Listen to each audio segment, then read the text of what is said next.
이런 내용들 있죠. 이런 것들을 한번 좀 읽어보고 오세요. 빨간색으로 제가 표시하는 것들 있죠. 이거 꼭 읽어보고 오시고요.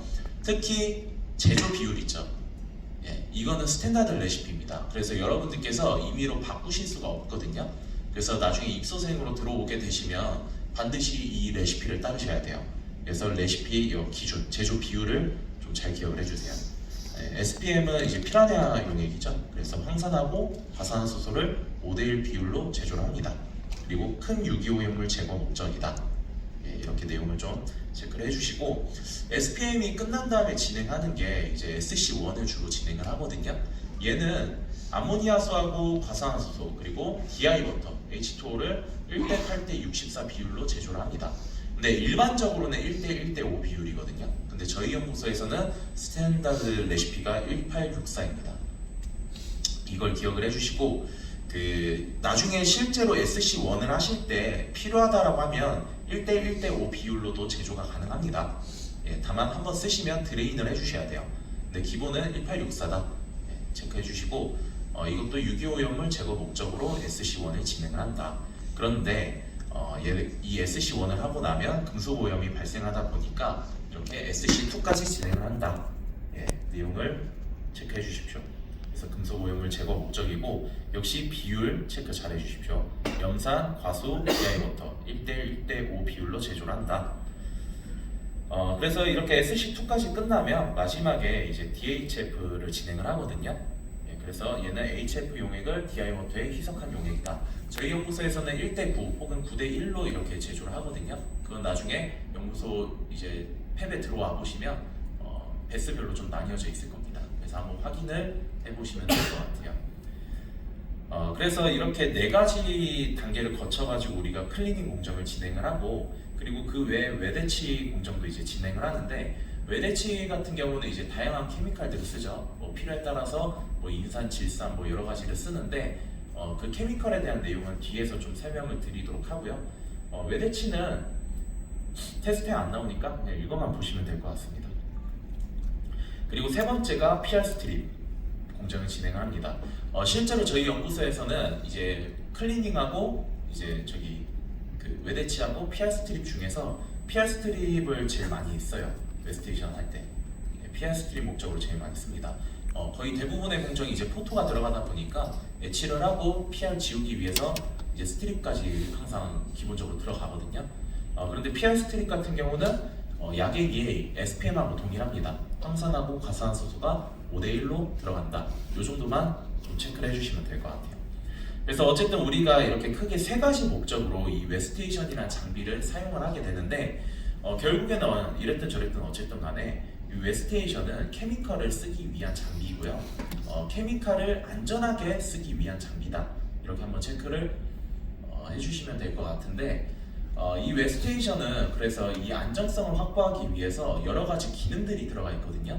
대표적인 기능은 온도를 제어하는 기능, 그리고 당연히 발생하는 휴미라든가 증기를 빼주기 위한 배기 기능이 들어가 있고요.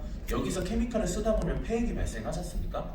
그걸 여러분들께서 손으로 가급적이면 처리를 하면 안 되니까 이 폐액을 수집하는 등의 기능이 들어가 있거든요. 그래서 저희 연구소에는 이 웨스테이션이 크게 2가지 종류로 나뉘어집니다. 베스트 타입과 노베스트 타입, 이렇게 2가지가 있어요. 베스트 타입 같은 경우는 명칭 그대로입니다. 베스가 있는 웨스테이션이고요. 노베스트 타입 같은 경우는 베스가 없는 웨스테이션입니다. 그래서 사진만 보셔도 간단하게 구별이 될 거예요. 베스는 여기 보시면 이렇게 커버들이 있죠? 이걸 열면 안에 이렇게 베스가 보입니다. 반면에 노베스트 타입 같은 경우는 커버가 따로 안 보이죠? 그래서 베스가 없는 타입이에요. 조금 더 세부적으로 한번 좀 보겠습니다. 베스트 타입부터 한번 좀 볼게요. 베스트 타입을 보시면 방금 설명드렸듯이 베스가 있는 타입이지 않습니까? 그래서 이렇게 베스 커버들이 달려있고, 이 안에 이렇게 네모나게 베스가 들어가 있어요, 안쪽에. 그래서 여기에 약액이 이렇게 타져 있거든요. 그리고 이 약액의 온도를 올리거나 뭔가 드레인을 하거나 공정을 진행하기 위해서 이렇게 컨트롤 패널이 들어갑니다. 그래서 여기서 온오프 장비의 전원을 킬 수가 있고요. 터치 스크린이거든요. 여기서 뭔가 히팅이라든가 드레인이라든가 프로세스 스타트 이런 공정의 기능들을 여기서 제어를 할 수가 있습니다. 그리고 여기 온도계가 들어가 있고요. 그리고 당연히 여기 있는 케미컬을 무한정 쓰는 건 아니니까 드레인을 시켜야겠죠. 그래서 드레인 라인이 합으로 연결이 돼가지고 밑에 폐액통, 폐액 말통이 들어가 있어요. 이게 베스트 타입입니다. 근데 필요한 경우에는 여러분들께서 매뉴얼로도 뭔가 DI라든가 N2를 써야 될 수도 있기 때문에 한쪽 벽면에는 N2건과 DI건이 들어가 있고요. 반면에 노베스 타입은 기본적인 기능은 거의 유사합니다. 그런데 베스가 없을 뿐이에요. 그래서 지금 보시면 이렇게 베스가 없죠? 그런데 나머지는 동일합니다. 이렇게 컨트롤 패널이 들어가 있고 하부에 팩을 수집하는 팩 말통이 있고요. 좌우측에 이렇게 DI건, N2건이 들어가 있어요. 근데 차이점이 하나 있다면 여기 뒤에 수도꼭지 보이시죠? 이게 구진액이라는 건데 노베스 타입 같은 경우는 베스가 없다 보니까 여러분들께서 개별적으로 물품을 들고 오셔야 돼요. 트레이라든가 비커. 그래서 이걸 들고 오셔가지고 거의 매뉴얼로 공정을 진행하거든요. 그러다 보면 그 DI 워터를 많이 써야 되는 경우들이 있어요. 근데 이거 N2건으로 하면 하루 종일 걸립니다. 뭐 트레이에다가 N2건으로 DI 워터 받으려면 시간이 오래 걸리다 보니까 일종의 수도꼭지예요. 그래서 이 밸브 열면 DI 워터가 콸콸콸 쏟아지거든요. 그래서 QDR 용도로 들어갔다라고 보시면 되겠습니다. 조금 더 세부적인 구성들은 뒤에서 한 번 더 말씀을 드릴 거예요. 일단 큰 틀에서는 이렇다. 그래서 큰 틀에서는 이렇게 온도를 제어하고 뭔가 공정을 제어하는 기능과 팩을 수집하는 기능, 그리고 매뉴얼로 뭔가 우리가 조작할 수 있는 건이 들어가 있다 정도로만 일단 체크를 해주십시오. 그래서 베스트 타입과 노베스트 타입을 이렇게 제가 간단하게 일단 소개를 먼저 드렸는데 이렇게 구분하는 가장 큰 이유는 결국 공정 목적이거든요. 베스트 타입 같은 경우는 이 베스 안에다가 우리의 그 샘플을 넣어야 됩니다. 그러다 보니까 샘플의 뭔가 사이즈가 제한적이에요. 웨이퍼만 넣을 수가 있습니다. 시편 같은 것들을 이 베스에다가 넣으면 둥둥 떠다니겠죠? 공정이 제대로 안 됩니다. 그래서 베스트 타입은 웨이퍼만 넣을 수가 있고요. 반면에 노베스트 타입은 필요한 물품을 내 거를 들고 와야 돼요. 트레이든 비커든 뭐든 간에. 그러다 보니까 웨이퍼라든가 시편이라든가 이런 사이즈의 구애가 없어요. 내가 원하는 샘플을 사용을 하실 수가 있습니다.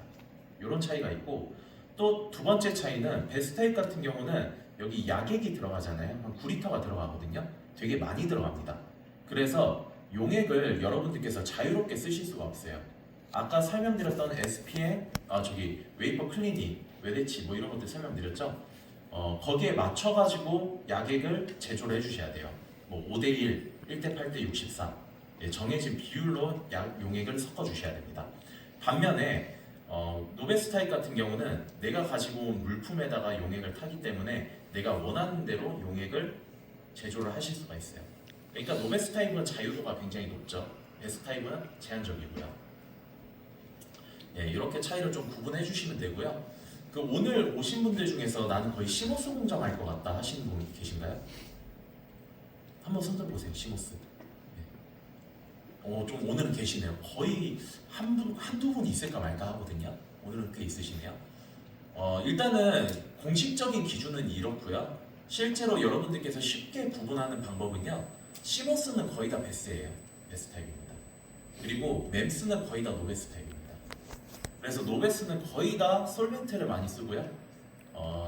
여기 베스트 타입은 시모스다 보니까 애쉬드를 거의 많이 씁니다. 이렇게 또 구분 지어주시면 될 것 같아요. 이거는 나중에 팩 들어오시면 자연스럽게 알게 될 겁니다. 그래서 일단 간단하게 이렇게 웨스테이션을 우리가 크게 베스트 타입과 노베스트 타입으로 구분한다라고 말씀을 드렸고, 웨스테이션 사용 순서를 좀 볼 건데요. 가운데 내용은 보지 마세요. 보지 마시고 왼쪽만 좀 보겠습니다. 저희 연구소에서 웨스테이션을 쓸 때는 이렇게 왼쪽 순서로 씁니다. 처음에 내가 어떤 웨스테이션을 쓸 것인지를 선택을 하고요. 그 다음에 그 웨스테이션에 있는 로그 시트를 확인하고 작성을 합니다. 그 다음에 안전장구를 착용을 하고요.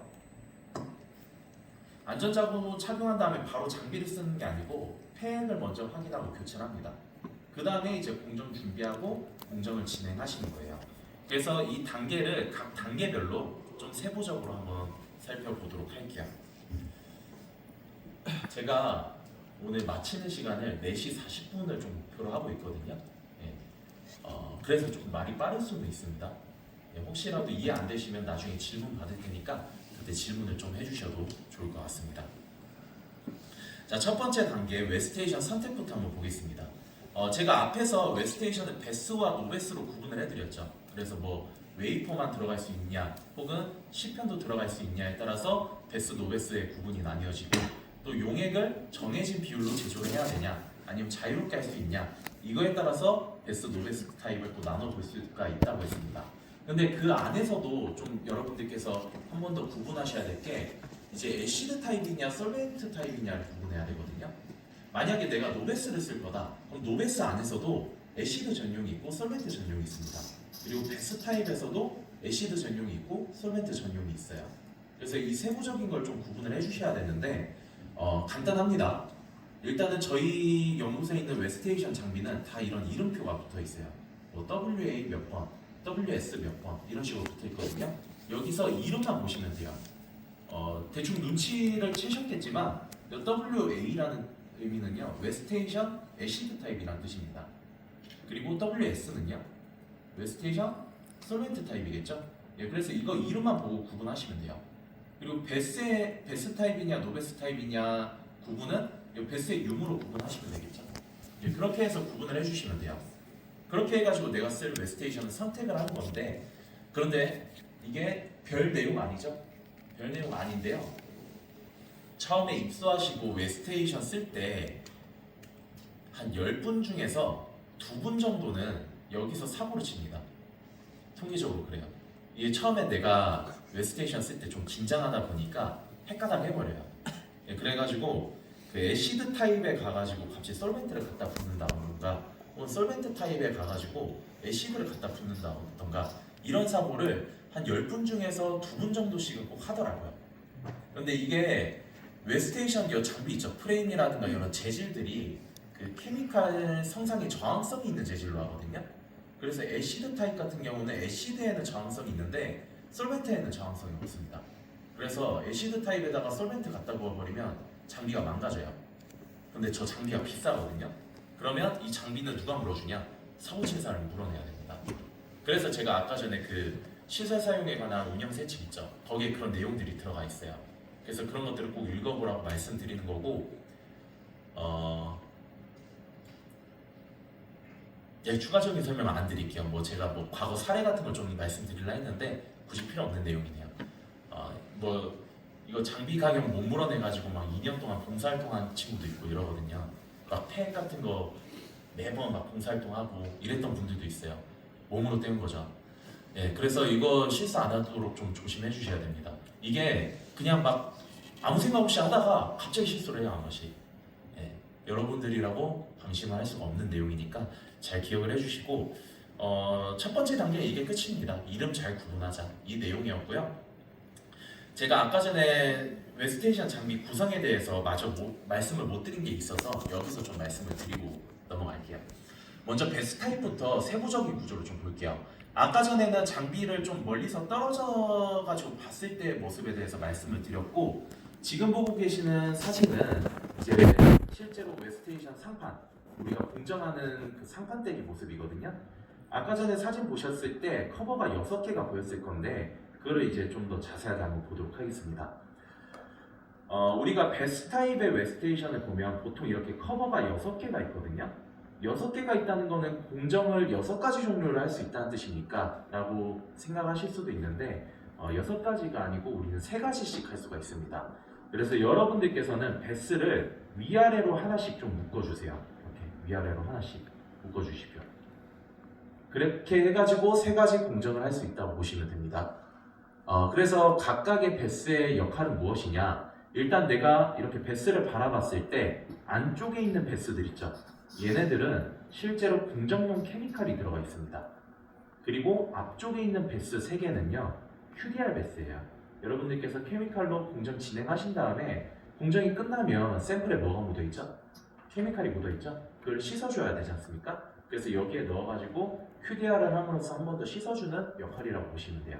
그래서 위아래로 한 번씩 묶어주시면 돼요. 그래서 예시로 SPM에다가 샘플을 넣어 공정을 진행했어요. 그리고 꺼냈습니다. 꺼내면 여기 피라냐 용액이 묻어있죠? 그래서 그거를 씻어주기 위해서 아래쪽에 있는 이 1번 QDR 베스에다가 넣는 겁니다. 넣고 또 일정 시간 해가지고 씻어주는 거예요. 그리고 꺼내면요, 샘플에 이제 DI 워터가 묻어있죠. 그러면 SRD라고 그 스피닝리스 드라이어라고 있습니다. 말려주는 거. 거기에 넣고 이제 말리는 거예요. 예, 이런 식으로 공정을 진행을 합니다. 그리고 이 약액의 비율을 우리가 외우면 좋은데 외우기가 쉽지 않잖아요. 예, 까먹을 때가 있습니다. 그래서 각 베스별로 벽면에다가 이렇게 용액 제조 비율을 그림을 이렇게 붙여놨어요. 그래서 이거 보고 제조를 하시면 돼요. 용액 제조는 제가 해드리는 게 아니고 그 사용자가 하는 겁니다. 내가 쓰려고 할 때 용액이 없다 이러면 이 제조 비율 보고 여러분들께서 용액 이제 섞어가지고 이제 쓰시는 거예요. 예, 그래서 이렇게 제조 비율이 붙어 있고 용액을 제조하는 데 필요한 이런 테프론 비커가 비치가 되어 있습니다. 그리고 이 N2건, DI건은 아까 설명을 드렸었고요. 자, 그러면 이 용액 제조는 어떤 식으로 하는지를 좀 볼게요. 이게 실제 SC2에 붙어 있는 요 그림이거든요. 예, 이거를 제가 좀 들고 왔는데 실제로 여러분들께서 벽면을 보시면 이런 그림이 붙어 있고요. 이 그림은 베스의 모습을 좀 구현해 놓은 거예요. 그래서 제일 밑에 DI워터 6.4L, 그 다음에 염산 1.3L, 그 다음에 과소 1.3L가 있죠. 요 순서대로 들어가야 돼요. 자, 그럼 DI워터가 제일 밑에 깔리려면 제일 먼저 들어가야 되는 거는 DI워터겠죠. 예, 요 순서 잘 지켜주셔야 됩니다. 그래서 처음에 여러분들께서 DI워터를 6.4L를 붓습니다. 어디에다가요? 먼저 여기 테프론 비커로 계량을 해가지고요. 이게 5L짜리거든요. 그래서 DI워터 한 4L 붓고 여기 베스에다 붓는 겁니다. 그 다음에 나머지 2.4L를 계량한 다음에 다시 베스에 붓는 거예요. 그 다음에 이제 들어가야 될 게 염산이죠. 염산 1.3L를 여기 계량해서 부어주시면 돼요. 그리고 마지막에 과산화수소 1.3L를 계량하셔가지고 부어주시면 됩니다. 그래서 주의하셔야 될 게 두 가지가 있는데 첫 번째로는 이거 순서, 예, 약액 제조할 때 들어가는 용액의 순서를 잘 지켜주셔야 됩니다. 그 이유는 증기 발생에 좀 차이가 있거든요. 우리가 케미칼 섞으면요, 얘네들이 발열하면서 증기가 엄청 올라옵니다. 예, 그리고 뭐 실제로 뭔가 QC 같은 걸 했을 때 이 순서대로 진행을 해야 제대로 된 결과가 나오더라 이런 통계들도 좀 있고요. 그래서 어쨌든 이 순서를 좀 잘 지켜주셔야 되고 두 번째로 지키셔야 되는 안전수칙이 무엇이냐? DI워터 같은 경우는 양이 많이 들어가기 때문에 별로 신경 안 쓰는데 이런 분들이 있어요. 염산 1.3L 양이 얼마 안 되죠.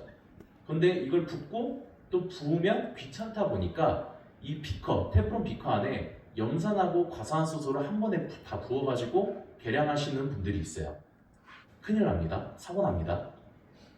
특히 과산화수소 같은 경우는 굉장히 안정성이 약하다 보니까 엔간한 케미컬들하고 섞이면요, 발열도 심하고요, 되게 보글보글 끓습니다.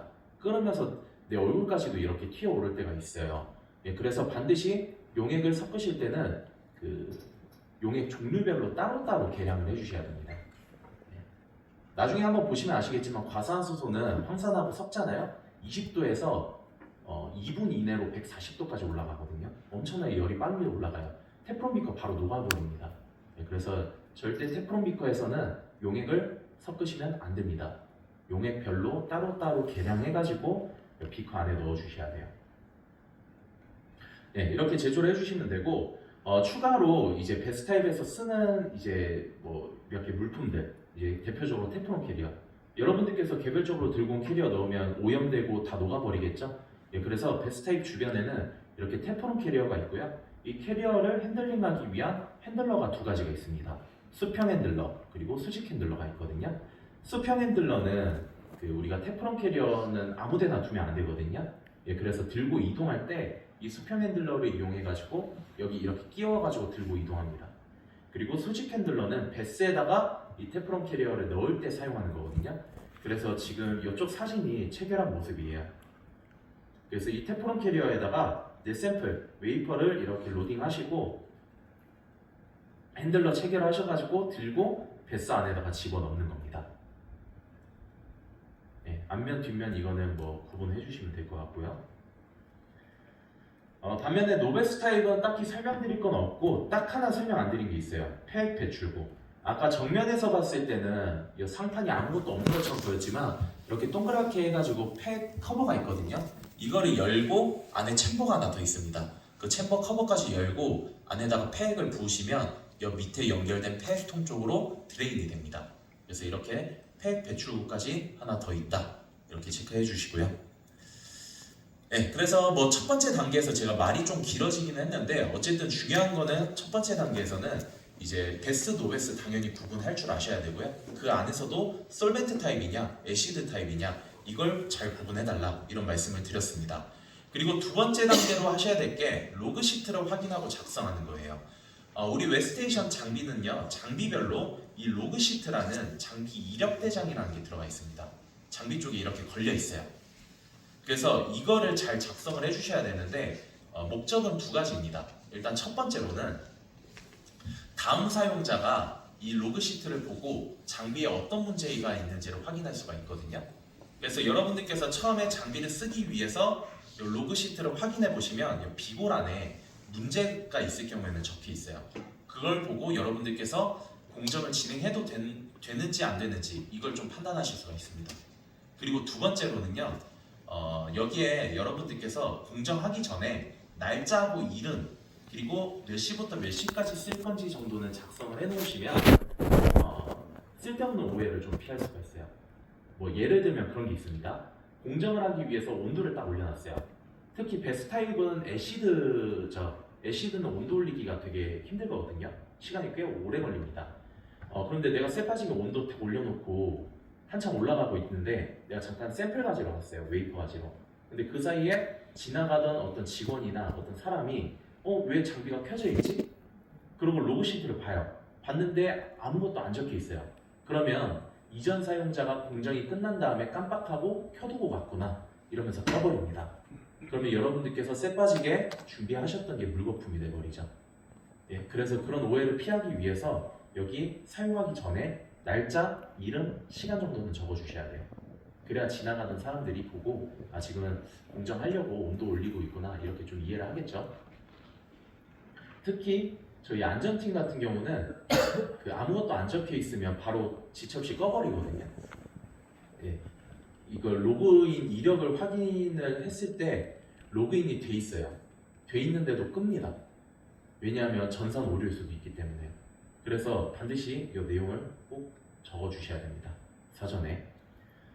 그리고 세 번째로 하셔야 될 게 이제 로그 시트까지 작성을 다 했다. 그러면 이제 내가 공정도 하고 할 거니까 안전보호구 착용을 하셔야겠죠. 안전보호구는 크게 세 가지가 있습니다. 안면보호구, 안전장갑, 그리고 앞치마가 있거든요. 그리고 착용 상황 이걸 좀 잘 체크를 해주십시오. 이 안전보호구는 언제 착용을 하냐? 뭔가 내가 하려는 행위가 케미칼에 캣자나 묻어도 착용하세요. 그냥 꼭 웨스테이션 쓸 때만 착용하는 게 아닙니다.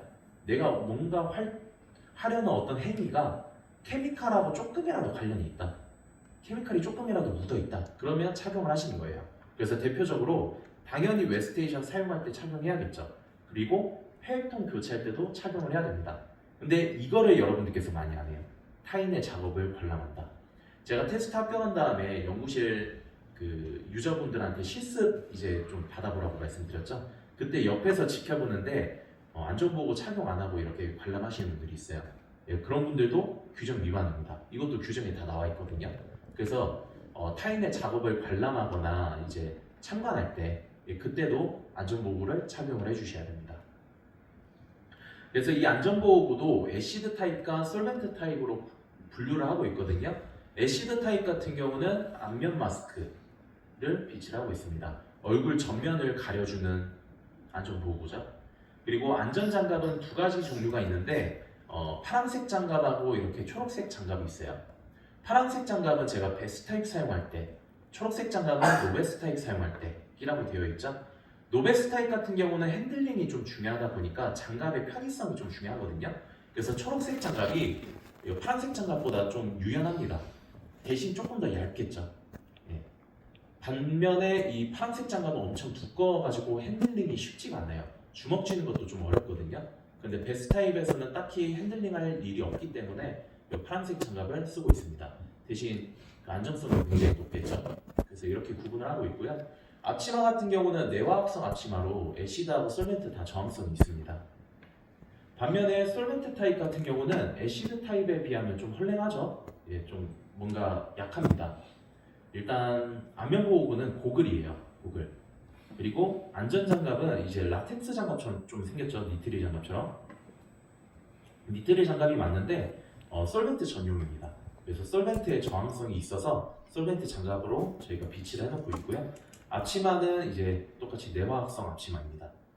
이 솔벤트 타입 같은 경우는 베스 타입에 비해서 좀 이렇게 좀 완화가 된 이유가요. 아까 말씀드렸지만 그 노베스 타입 mem스 공정하는 데들은 거의 다 노베스 타입이라고 했죠. 그리고 노베스 타입에서는 거의 다 솔벤트 쓴다고 했습니다. 노베스 타입은 핸들링이 너무나도 중요하다 보니까 옛날에는 이런 장갑들을 끼고 했어요. 불과 한 2년 전만 해도. 예. 그래서 뭐 선배분들은 굉장히 좀 불편하게 공정을 했던 거죠. 그런데 여러분들 편의성을 좀 고려해가지고 적절한 이제 합의점을 찾은 게 고글 그리고 니트리 장갑 이렇게로 지금 정착이 되어 있습니다. 특히 보라색 장갑 있죠? 솔벤트 장갑. 이거 끼고 돌아다니시면 안 됩니다. 이거는 솔벤트 웨스테이션 그 구역에서만 끼실 수가 있어요. 참고해 주시면 될 것 같고요. 이렇게 안전 보호구까지 착용을 하면 바로 공전을 진행해도 되냐? 안 됩니다. 팩 확인을 하고 교체를 해주셔야 돼요. 여기서 제가 가장 하고 싶은 말이 많은데 길게는 안 할게요. 이것만 좀 여러분들께서 잘 좀 기억을 해주십시오. 저희 연구소는 개인 연구실이 아니죠. 랩실이 아닙니다. 그쵸? 다양한 학교와 다양한 랩실에서 오는 공동 연구소입니다. 그래서 불특정 다수들이 되게 많고요. 그러다 보니까 저희 업무는 여러분들에게 서비스를 제공하는 것도 있지만 이 연구소의 장비라든가 시설을 안정적으로 관리하고 유지하는 게 더 중요한 업무거든요. 그러다 보니까 여러분들께 어떻게 보면 굉장히 불편하지만 하나의 규칙을 정해둔 게 있습니다. 그게 바로 이제 폐액 확인 및 교체예요. 아직 장비 안 썼죠? 지금 순서 보면 내가 뭐 앞에 장비 쪽에 갖고 로그시트 쓴 다음에 이제 안전보고 착용했어요. 장비 쓰려고. 근데 갑자기 폐액 확인하고 교체하래요. 나 안 썼는데? 이런 생각이 들죠. 근데 이거는 저희 연구소에 정해진 규칙이거든요. 여러분들께서 좀 불편하실 수는 있지만 공동 연구소고 공동으로 사용하는 장비다 보니까 일종의 연대 책임 같은 개념으로 이 폐액 확인을 먼저 해라 이렇게 정해두고 있습니다. 그래서 여러분들께서 굉장히 불편하고 귀찮을 거예요. 실제로 나중에 팩 들어가면 그렇기 때문에 특히 멤스 공정이 계시는데 굉장히 귀찮을 겁니다. 근데 모두의 안전을 위해서 이렇게 정해뒀으니까 팩을 먼저 확인하고 교체를 해주십시오.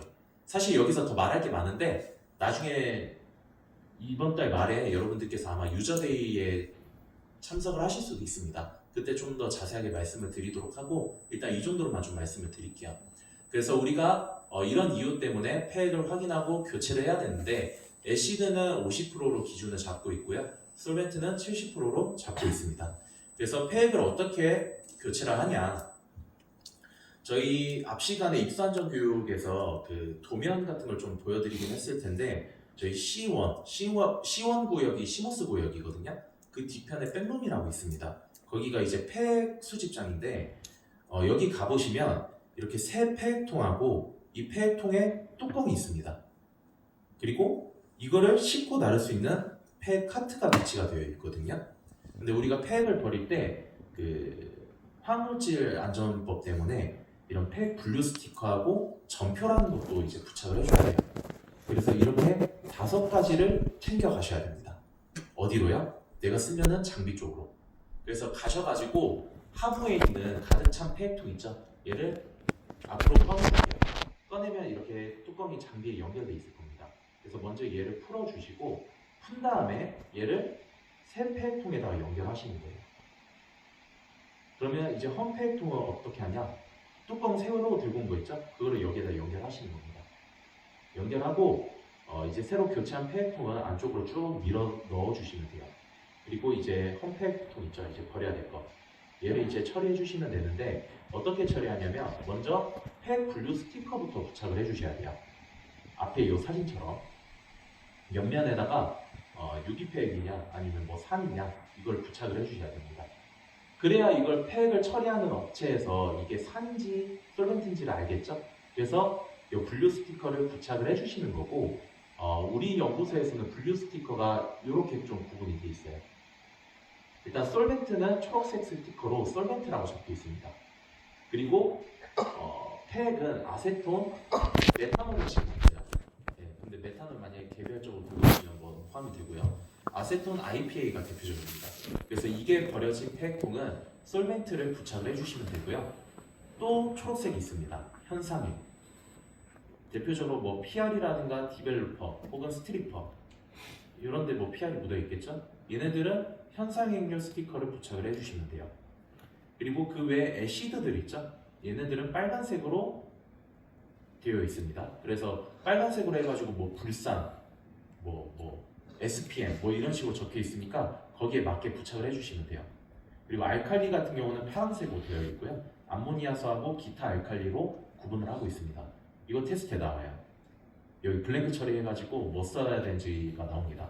제가 나중에 시험에 나오는 거 한번 조금 짚어드릴게요. 다는 못 알려드리고 조금 외우기 빡세겠다 싶은 것들만 좀 체크를 해드리겠습니다. 예, 그래서 이거 팩 분류 기준에 따라서 적절한 분류 스티커를 부착을 해주시면 되고요. 그 다음에 이제 의뢰전표를 부착을 해줘야 돼요. 이 의뢰전표는 내가 팩을 버리면 이 팩을 처리해주는 업체가 있겠죠. 우리 이런 팩을 처리할 때는 법적으로 제재를 되게 많이 받습니다. 실제로 구청에서도 실제로 여기서 몇 통의 팩이 나왔는데 그대로 처리한 거 맞냐 이런 것들을 검수를 하고요. 거기에 대한 증거물이 이 팩 의뢰전표거든요. 그래서 업체에서 팩통을 수거할 때 이 의뢰전표를 보고 수거를 합니다. 자, 그런데 여기서 주의하셔야 될 게 뭐냐? 여러분들께서 폐액통을 버리실 때 이 의뢰전표를 작성해서 걸어주셔야 되는데 작성해야 될 내용은 1번부터 7번까지 전부 다 작성하셔야 돼요. 하나도 빠짐없이 작성을 해주셔야 됩니다. 하나라도 빠져있다. 그러면 업체에서 수거를 안 해갑니다. 수거를 안 해가면 무슨 문제가 있을까요? 여기 보면 실제로 여기 몇 개 널브러져 있는 거 있죠. 지금은 안 이렇습니다. 지금 되게 깔끔하고 옛날에 좀 어지러져 있을 텐데 여기 좀 어지러져 있는 팩통 있죠. 얘네들이 이 의뢰전표 중에서 한두 개가 빠져있는 애들이었거든요. 팩통 수거를 안 해가니까 몇 주 동안 방치되어 있었던 거예요. 근데 이렇게 방치가 되어 있으면 그 증기 때문에 부풀어 오릅니다. 근데 문제는 이제 여기를 직원만 가는 게 아니고 여러분들도 가잖아요. 갔다가 폐통이 터져가지고 여러분들께 그 폐 누출 사고가 발생할 수도 있는 거고, 그쵸? 그래서 이거 내가 귀찮다고 해가지고 내팽개치는 걸로 끝나는 문제가 아닙니다. 누가 사고를 당하거나 이러면 굉장히 피곤해져요. 서로 피곤해집니다. 예, 그래서 이 의뢰전표 하나도 빠짐없이 다 작성을 해주시길 좀 당부드릴게요. 저는 이거 사고 많이 당했어요. 다행히 솔벤트긴 했는데 당장이라도 터질 것처럼 이렇게 하길래 부풀어 올라있길래 이거 냅두면 다른 사람이 좀 사고 당하겠다 싶어서 제가 열었거든요. 다행히 터질 줄 알고 열었어요. 그때 뭐 완전 중무장 해가지고 열었는데 역시나 터지더라고요. 그러면서 제 몸에 이렇게 좀 묻고 이랬는데 이게 산이었으면 제가 이 자리에 없었겠죠? 네. 그래서 뭐 아무튼 이거 좀 잘 작성을 해주시고 위쪽은 이제 발생한 구역, 폐액통이 어디서 발생했는지, 그리고 여기는 폐액 애시드냐 솔벤트냐 알칼리냐 색감이 있고 밑에는 이제 배출자의 이름하고 서명 그리고 날짜 정도만 적어주시면 돼요. 그래서 오른쪽이 올바른 예시거든요. 꼼꼼하게 다 잘 작성했습니다. 그래서 이런 식으로 좀 잘 작성을 해주십시오. 여기까지 하면 여러분들께서 하셔야 될 게 끝났어요. 그러면 이제 공정 준비를 해주시면 되는데 공정 준비는 베스하고 노베스로 좀 나눠서 말씀드릴게요. 베스 타입 같은 경우는 먼저 내가 사용하려고 하는 그 베스가 있겠죠? 그 베스 커버를 먼저 열어가지고 안에 용액이 있는지를 봐주십시오. 이게 원래 당연한 건데 안 하는 분들이 가끔씩 한 번 있어요. 그래서 여기 용액이 없는데 히터를 갑자기 켜버립니다. 당연히 있다고 생각하고. 그럼 용액이 없는데 히터 켜면 어떻게 돼요? 불나겠죠? 그래서 시모스 구역에서 불이 날 뻔한 적이 있어요. 딱 2년 전 설이었던 것 같은데 그때 직원분들이 다 퇴근한 이후에 제가 한번 점검한다고 도는데 시모스 구역이 하얀 용액이 시끄러워가지고 막 찾아서 껐습니다. 네, 그래서 이거 여러분들께서 실수 한번 하면 그날 하루 동안 그 구역이 폐쇄가 되거든요. 반역죄가 돼버립니다 거의. 예, 그래서 이거 용액 있는지 잘 체크를 하고 히터를 올려주시고요. 그리고 노베스 타입 같은 경우는 주변의 스토리지에서 내가 필요한 케미칼을 들고 오시면 되는데, 그와 동시에 하셔야 될 게 이렇게 너저분하게 어지러져 있는 물품들 있죠. 정리하고 공정하셔야 돼요. 여러분들 특히 mem스 공정하시는 분들은 앞으로 굉장히 좀 많이 겪게 될 스트레스인데, mem스 공정하다 보면 이런 소니케이터를 많이 들고 오거든요. 근데 앞에 유저가 이 소니케이터를 공정해놓고 이제 사라져요. 그래서 나는 지금 당장 여기 DI건 이런 거 써야 되는데 그 자리를 차지하고 있어가지고 못 쓰는 거예요. 그러다 보니까 스트레스 많이 받거든요. 그래서 제가 딱 말씀을 드릴게요. 저희 이거 규정에도 나와 있습니다. 여러분들께서는 웨스테이션 공정하실 때 자리 비우시면 안 돼요.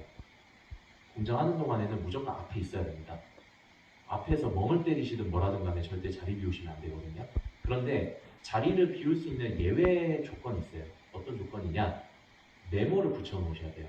그 메모에는 본인의 이름, 연락처, 그리고 무슨 공정 중인지, 당연히 무슨 공정 중인지를 알려면 이제 케미칼을 뭐 쓰고 있는지도 적어야겠죠. 거기에 추가로 몇 시부터 몇 분까지 자리를 비우는지, 연락처도 적고요. 해놓으셔야 15분 동안 자리 비울 수가 있어요. 그렇다고 해가지고 무한정 비우는 거 아니고요. 15분간만 자리를 비울 수가 있습니다. 그래서 역으로 여러분들께서 이 공정하시는 갔는데 메모 안 붙어 있잖아요. 코드 뽑고 옆에 선반 저희가 뒀어요. 뭐 주인 없는 물건을 두라고. 그 선반에다 다 치워버리십시오. 그리고 누가 와가지고 따진다? 그러면 저한테 소개를 해주세요. 그분을. 그럼 제가 대신 싸워드릴게요.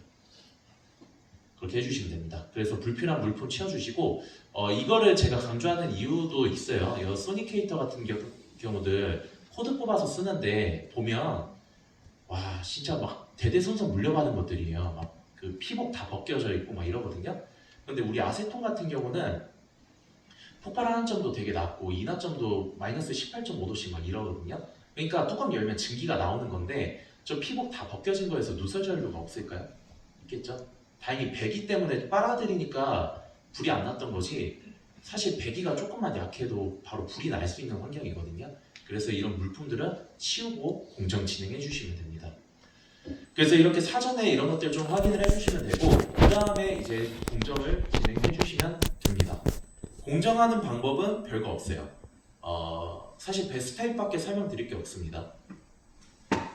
이거는 나중에 여러분들께서 복습하시면서 한번 읽어보시면 아는 내용이기 때문에 간단하게만 좀 말씀드릴게요. 베스트 타입은 이제 우리가 사전에 케미컬 용액 차 있는지 확인했죠. 그러면 이제 공정해야 되니까 전원을 켜야겠죠. 그래서 여기에 전원 버튼을 ON을 누릅니다. ON을 누르면 이렇게 스크린에 불이 들어오면서 여기도 불이 들어오거든요. 그러면서 소리가 나요. 삐삐삐삐삐삐 하면서 소리가 납니다. 그러면 여러분들께서 어떻게 하냐? 스크린이 켜지고 나면 이런 모습입니다. 그럼 먼저 부저를 꺼주세요. 시끄러우니까 꺼주시고, 그 다음에 알람 히스토리라는 곳을 들어갑니다. 들어가면 이렇게 에러 코드들이 나오거든요. 방금 전에 부저가 삐삐삐하고 울린 이유가 이 에러 코드 때문에 나는 거예요. 그래서 여러분들께서 사용하실 베스가 있겠죠? 여기 보면 SC1하고 SPM이 대표로 떠 있는데, 만약에 내가 SPM을 하겠다 그럼 SC1은 무시하시고 SPM의 에러 코드만 확인을 해 주십시오. 레벨로, 템퍼러처로 이런 게 있죠? 그리고 이걸 조치해 주시면 됩니다. 지금 어떻게 조치해요? 이럴 수 있겠죠? 근데 조치하는 내용은 별거 없어요. 거의 다가 진짜 아무것도 아닌 내용들입니다. 일단은 첫 번째부터 뭐 1번부터 9번까지 있는데, 여러분들께서 기억하실 거는 1번, 2번, 3번 그리고 6번, 7번, 8번 정도거든요. 근데 아무것도 아니에요. 내용 한번 볼게요. 일단 첫 번째 레벨로우는 그 약액의 수위가 부족해가지고 센서가 정착한 거예요. 부족하면 어떻게 하면 돼요? 보충해주면 되겠죠. 근데 보충하기 전에 장비가 조금 센싱이 좀 에러가 났을 수도 있으니까 리셋 버튼을 눌러보는 것도 방법이에요. 여기 보면 여기 리셋 버튼 있죠. 얘를 한 번 더 누르면 이게 꺼지는 경우들이 있어요. 에러 코드가. 그래서 리셋을 누르거나 액면을 확인 후에 약액을 보충한다. 당연한 거죠. 템퍼러처로 오랫동안 해당 베스 안 쓰면 온도가 낮겠죠? 그럼 당연히 뜨는 에러예요. 그러면 이거 공정할 거니까 히터 구동시키면 됩니다. 그럼 반대로 템퍼러처 하이는요? 뭐 설정 온도가 60도인데 내가 켜놓고 몰래 자리 비웠다가 왔는데 막 70도까지 올라가 있어요. 그럼 당연히 뜨겠죠?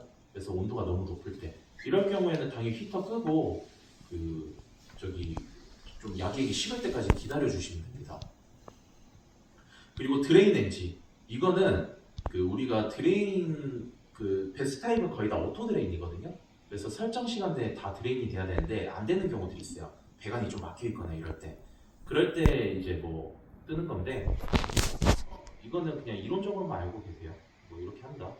바틀 디텍터 엔진은 우리 밑에 폐액통 이렇게 끝까지 안 밀어 넣으면 센싱이 안 돼가지고 이렇게 뜨는 에러거든요. 그럼 바틀 뺐다가 한 번 더 넣어주시면 됩니다. 그리고 바틀 스탑도 이제 그 폐액통이 기준치까지 찼을 때 그때 이제 여기에 뜨고요. 혹시라도 드레인 중에 기준치까지 찼다 그러면 더 이상 드레인이 안 됩니다. 그래서 폐액통 갈아가지고 다시 드레인 시켜주셔야 돼요. 뭐 그런 내용들이거든요. 나머지 내용들은 모르셔도 돼요. 저한테 연락 주세요. 제가 조치할게요.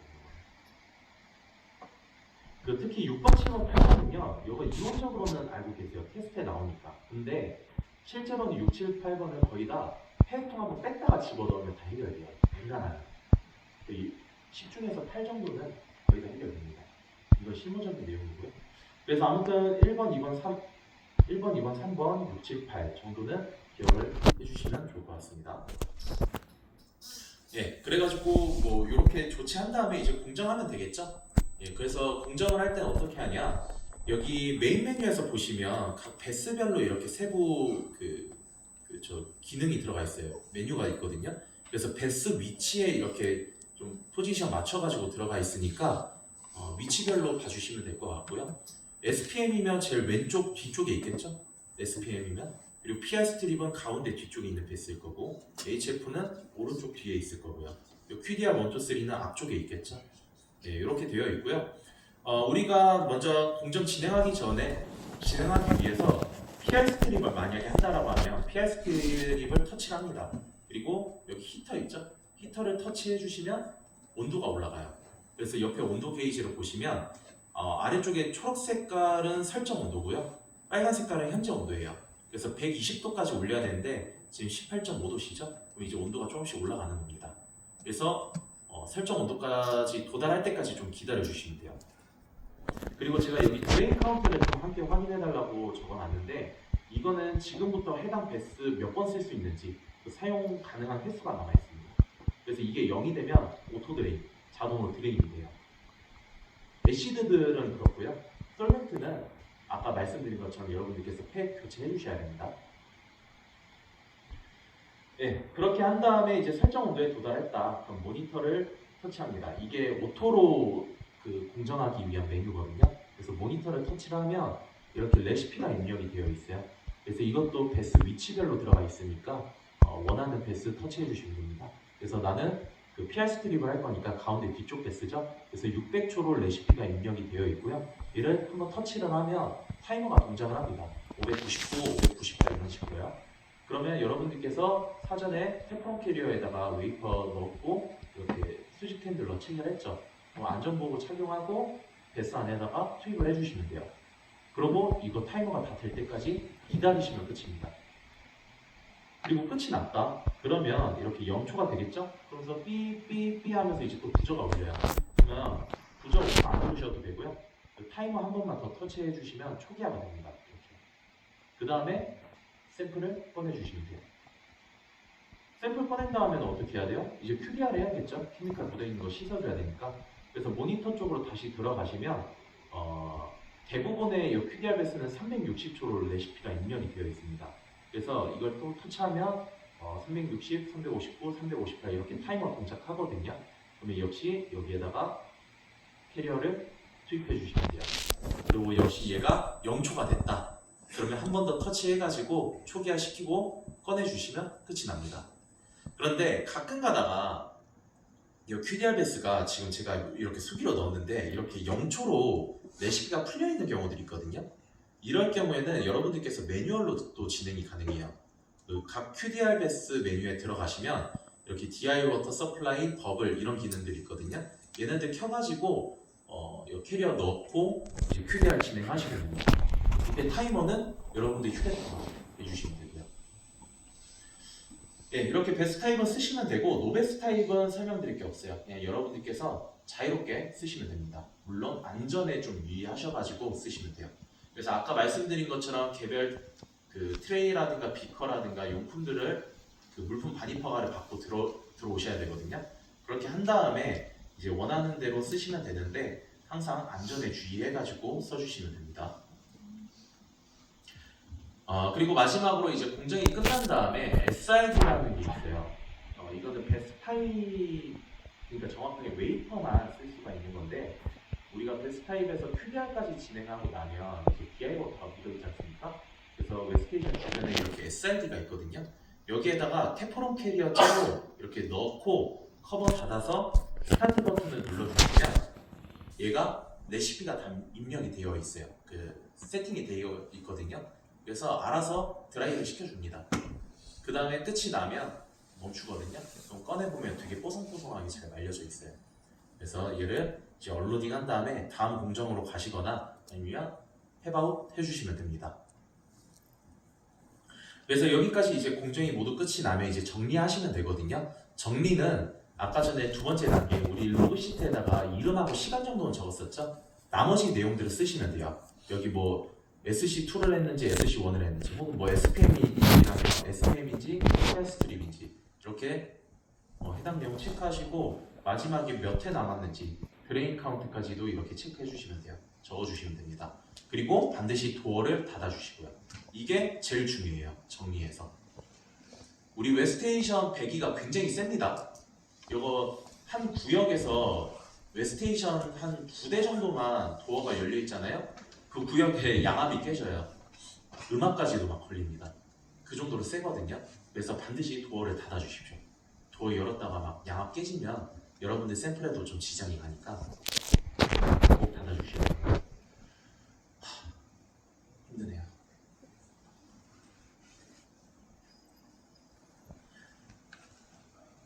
이제 한 7분, 8분 정도 남았습니다. 조금만 힘을 내주세요. 이제 세 번째 이제 화학물질 안전교육. 앞에서 제가 이제 웨스테이션 사용 방법에 대해서 말씀을 드렸는데 어쨌든 이 웨스테이션이라는 것은 화학물질을 쓰기 위한 장비죠. 그래서 대표적으로 우리 연구소에서 쓰는 이 케미칼들이 어떤 것들이 있는지 한번 좀 간단하게 보겠습니다. 일단은 케미칼은 크게 세 가지로 좀 분류를 합니다. 인화성 액체, 산화성 액체, 그리고 기타 화학물질 이렇게 분류를 하는데 분류하는 기준이야 여러 개가 있지만 이게 가장 좀 그 특징을 좀 잘 보여주는 기준이라 가지고 이렇게 좀 적어놨고요. 바로 한번 보겠습니다. 일단은 인화성 액체, 사류 위험물이라고도 하고요. 솔벤트가 거의 다 이 인화성 액체입니다. 그래서 IPA, 뭐 아세톤, 메탄올 이런 애들 있죠. 이런 애들이 전부 다 이 사류 위험물에 해당이 되고요. 이 사류 위험물은 대표적인 특징이 무엇이냐? 불이 붙기가 쉬워요.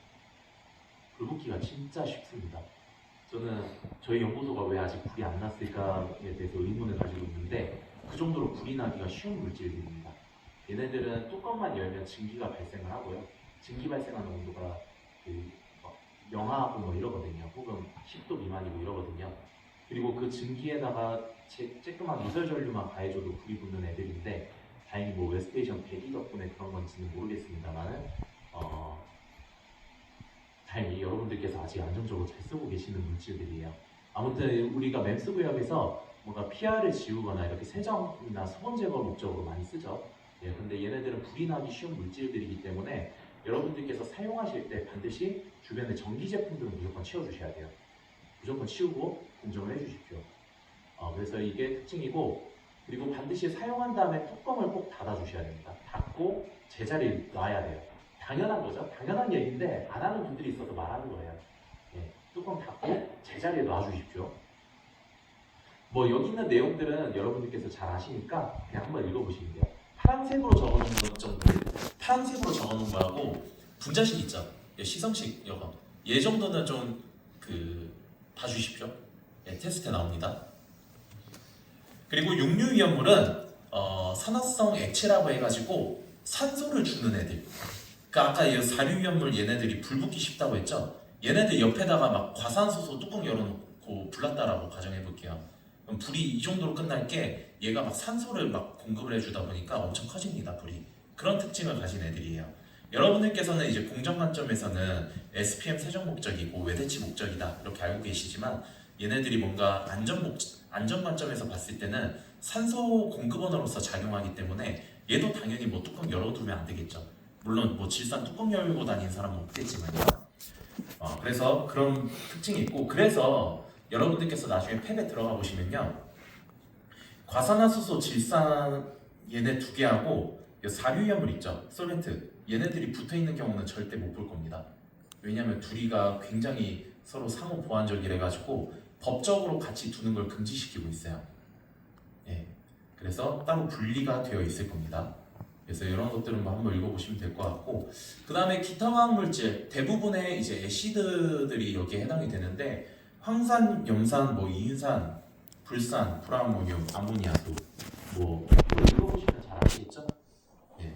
그래서 여기에 뭐 특징들을 한번 읽어보시면 될 것 같고, 하나만 좀 말씀을 드리면, 불산 위험한 거는 여러분들께서 굉장히 잘 아시죠? 하도 유명하니까. 얘네들이 피부 바로 통과해가지고 뭐 칼슘, 마그네슘 막 뭐 불용화한다 뭐 이런 거 있잖아요. 근데 이 불산만큼 위험한 게 디벨로퍼거든요. 그 디벨로퍼도 여러분들께서 굉장히 주의해서 사용해 주셔야 됩니다. 실제로 통계적으로 디벨로퍼는 그 농도가 23점 몇 %가 넘어가면 그 사람 피부 바로 통과해가지고 중추신경계 마비시키고 신경질을 일으키거든요.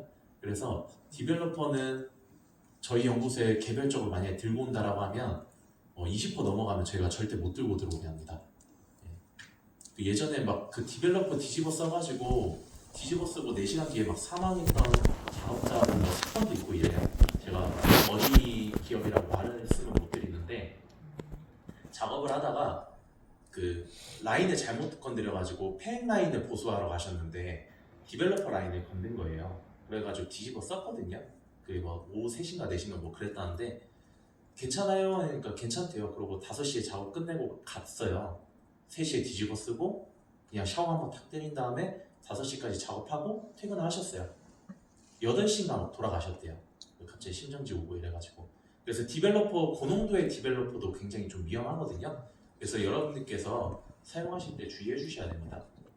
작년 10월인가 누가 99%짜리였던 것 같아요. 뭐 들고 들어오겠다 해가지고 제가 못 들고 반입을 거부했던 적이 있는데, 고농도의 디벨로퍼가 필요한 경우들이 한 번씩 있나 봐요.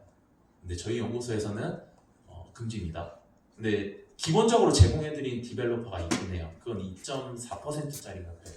그런데 그거는 안전보고 잘 착용하시고 쓰셔도 됩니다. 예, 그래서 이 내용들 한번 읽어보시면 될 것 같고, 그 외의 것들은 제가 참고사항으로 넣어놓은 거예요. 참고사항으로 넣어놓은 거니까 한번 읽어보시면 되겠고요. 요거는 요 GHS 있죠? 그림 문자. 이거는 테스트 1번 문제로 나오거든요. 보고 오셔야 됩니다. 여러분들께서 여러 가지 케미칼을 다루실 때 MSDS를 받으실 거예요. 그렇죠? 근데 그거를 읽으면 잠오잖아요. 그렇죠? 뭔 소린지도 모르겠고.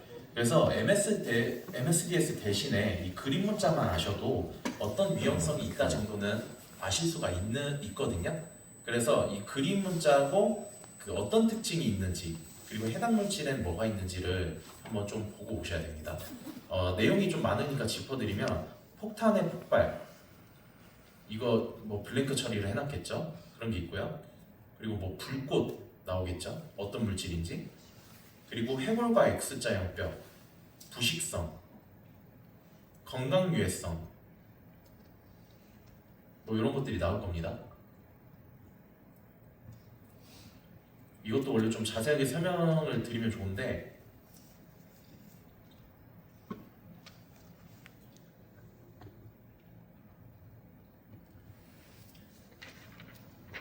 한번 좀 보세요. 예. 이 그림 자세하게 보면 폭탄의 폭발, 이거 터지는 그림이거든요. 예. 그리고 이 부식성 같은 경우는 뭐가 이렇게 떨어지는 모습이죠. 그 용액을 부었을 때 한쪽은 금속이고 한쪽은 손입니다. 그래서 금속하고 피부 부식성이 있다는 뜻이고요. 해골과 X자 형뼈는 딱 봐도 이거 엄청 위험해 보이죠? 급성독성 물질이에요. 바로 그냥 확 갈 수 있는 애들. 마시거나 접촉했을 때 한순간에 가버릴 수도 있는 애들. 그런 물질이고, 건강 유해성은 뭔가 호흡기 쪽에 뭔가 표시가 되어 있잖아요. 그래서 증기 같은 거 마셨을 때 뭔가 그 발암성, 뭐 독성 이런 것들을 유발하는 물질이고요. 환경 유해성은 이거 나무하고 물고기가 뭔가 죽어가는 그림이거든요. 그래서 그 케미컬을 그냥 일반 배수에다가 버리면 환경을 좀 오염시키는 그런 물질이다. 예, 이렇게 기준 잡아놓고 보시면 되고요. 불꽃 같은 경우도 그냥 불꽃은 불타는 물질이겠죠, 당연히. 그런데 이 원 위에 불꽃이라고 가운데가 동그랗습니다. 이거는 불꽃한테 산소를 공급해준다, O2를 공급해준다는 뜻이거든요. 그래서 산화성 물질이에요. 대표적으로 뭐 아까 말씀드렸던 과산화수소나 질산. 그래서 그런 차이점들 구분하시면 될 것 같습니다. 그래서 한번 이렇게 보고 오시면 되겠고, 개별 약품 반입 절차, 이거는 물품 반입 절차하고 동일합니다. 그래서 여러분들께서 개별적으로 케미칼을 들고 오고 싶다, 그러면 저한테 저한테만 보낸 게 아니고 저희 그 김건주 선생님하고 저한테 같이 넣어주세요. 그래서 케미칼을 들고 들어오고 싶은데 반입 용도, 어떤 공정 목적인지, 그리고 MSDS를 같이 보내주셔야 돼요. 혹은 성적서를. 그럼 저희가 확인하고 반입해도 문제 없습니다라고 회신을 드리면 여러분들께서 홈페이지에서 반입 서약서라는 게 있거든요. 지도 교수님 서명이 들어가야 됩니다. 그래서 이거 서명 받으셔가지고 저희한테 제출했던 MSDS하고 같이 들고 오시는 거예요. 저희하고 그 일정 잡아가지고 방문을 하시면 저희가 반입 스티커를 부착을 해드립니다. 그러면 그 케미컬만 반입이 가능하고, 임의로 반입하다가 걸리면은 당연히 페널티가 있겠죠. 그리고 그 케미컬은 당연히 폐기 처분되고요. 그래서 보고 오시고요. 그 다음에 이제 응급조치 요령은 읽어보세요. 이거 뭐 원인 당연한 내용들입니다. 당연한 내용들이고, 제가 강조드릴 거는 요 빨간색 체크해 놓은 거. 당연히 테스트해도 나오겠죠. 결국에는 뭐 사고 원인이 내가 잘 알아도 부주의하거나 방심해서 결국엔 사고가 발생합니다. 근데 그거 발생했을 때 어쩌지 하면서 시간을 보내는 것보다 중요한 거는 초동 조치가 중요하거든요. 그래서 만약에 피부에 묻었든 아니면 눈에 들어갔든 간에 최초에 제일 먼저 하셔야 될 거는 20분 동안 씻어 주셔야 돼요. 그 노출 부위를. 그래서 눈에 튀었으면 눈을 20분 동안 아이샤워로 이제 헹궈 주셔야 되고, 피부에 묻었다 그러면 장갑 씻은 다음에 장갑 교체하셔야겠죠. 당연한 내용입니다.